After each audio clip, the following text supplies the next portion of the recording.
Assalamualaikum warahmatullahi wabarakatuh. Kami dari kelompok 12 akan memaparkan hasil dari diskusi kami tentang penilaian pembelajaran terstruktur dan tidak terstruktur. Apa sih pembelajaran terstruktur dan tidak terstruktur? Yang pertama kita kenali dulu pengertian pembelajaran. Pembelajaran adalah proses interaksi peserta didik dengan pendidik dan sumber belajar pada suatu lingkungan belajar. Selanjutnya, pembelajaran terstruktur. Pembelajaran terstruktur adalah bentuk pembelajaran sistematis yang berorientasi pada tujuan yang ingin dicapai. Pembelajaran ini meliputi tugas terstruktur, di mana tugas ini merupakan kegiatan kurikuler sebagai sarana untuk mencapai tujuan pembelajaran.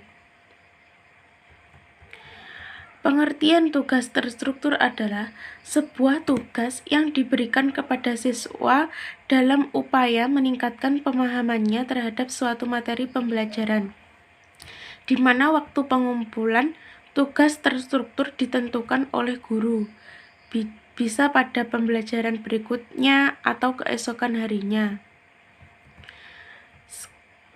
Selanjutnya, manfaat pemberian tugas terstruktur. Pemberian tugas terstruktur kepada siswa akan membuat siswa lebih greget dalam belajar.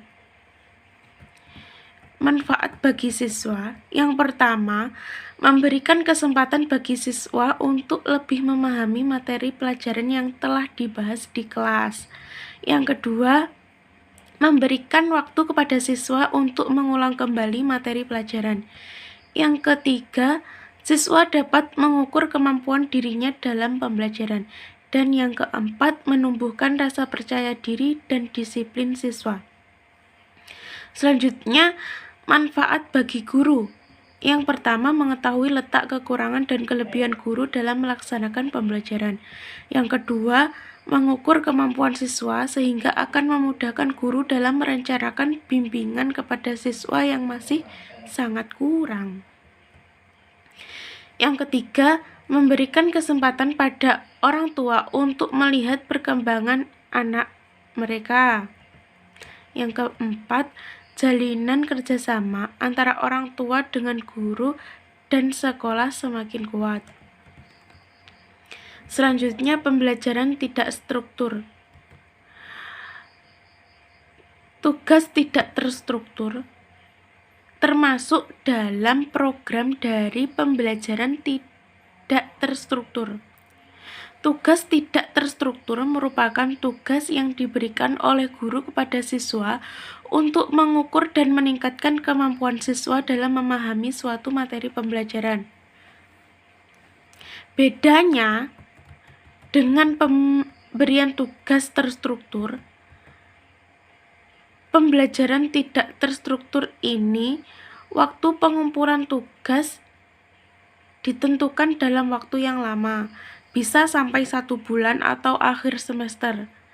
Bila dalam rentang waktu itu siswa sudah mampu menyelesaikan tugas meskipun belum sampai pada batas waktu yang telah ditentukan.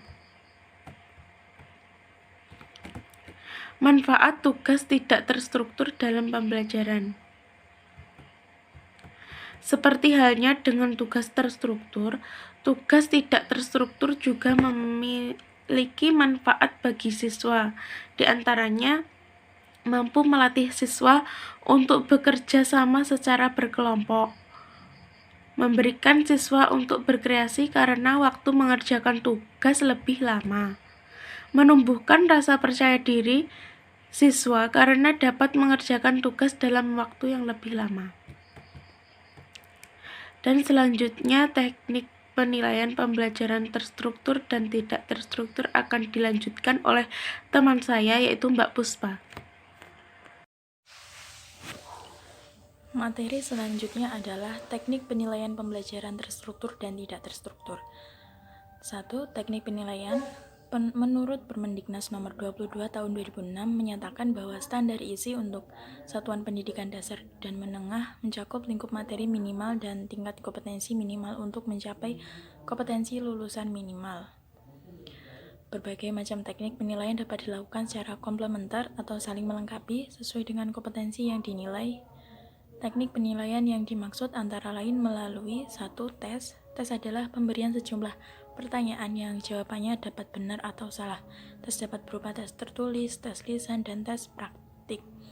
Yang kedua, observasi. Observasi adalah penilaian yang dilakukan melalui pengamatan terhadap peserta didik selama pembelajaran berlangsung atau di luar kegiatan pembelajaran. Yang ketiga, penugasan. Penugasan adalah pemberian tugas kepada peserta didik baik secara perorangan maupun kelompok. Yang keempat, portofolio. Portofolio adalah kumpulan dokumen dan karya-karya peserta didik dalam bidang tertentu yang diorganisasikan untuk mengetahui minat. Yang kelima adalah project. Project adalah tugas yang diberikan kepada peserta didik dalam kurun waktu tertentu. Yang keenam, produk atau hasil karya. Produk hasil karya adalah penilaian yang meminta peserta didik menghasilkan suatu hasil karya. Yang ketujuh, inventory. Inventory merupakan teknik penilaian melalui skala psikologis. Yang ke-8, jurnal. Jurnal merupakan catatan pendidik selama proses pembelajaran yang berisi informasi hasil pengamatan. Yang ke-9, penilaian diri. Penilaian diri merupakan teknik penilaian dengan cara meminta peserta didik untuk menilai dirinya sendiri mengenai berbagai hal. Yang ke-10, penilaian antar teman. Penilaian antar teman merupakan teknik penilaian dengan cara meminta peserta didik mengemukakan kelebihan dan kekurangan temannya. Selanjutnya adalah aspek penilaian. Dalam penilaian terdapat aspek yang harus diperhatikan. Yang pertama yaitu sikap.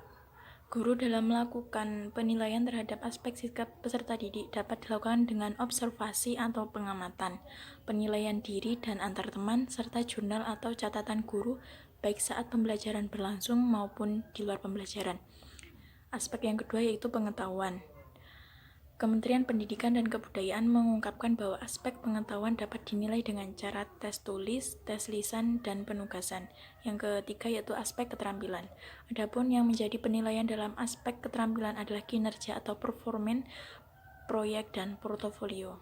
Pembahasan yang terakhir adalah hasil penilaian pembelajaran. Aspek penting dalam pengelolaan pengajaran adalah evaluasi atau penilaian. Penilaian adalah proses pengumpulan dan pengolahan informasi untuk mengukur pencapaian hasil belajar peserta didik. Penilaian hasil belajar adalah proses pemberian nilai terhadap hasil-hasil belajar yang dicapai siswa dengan kriteria tertentu. Hal ini mengisyaratkan bahwa objek yang dinilai adalah hasil belajar.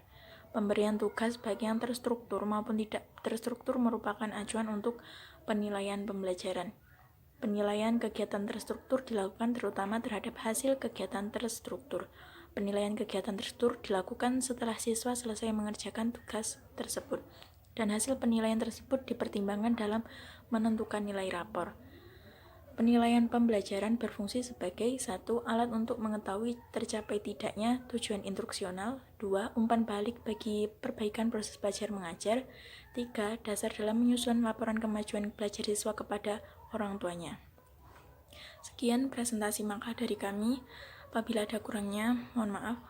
Wassalamualaikum warahmatullahi wabarakatuh.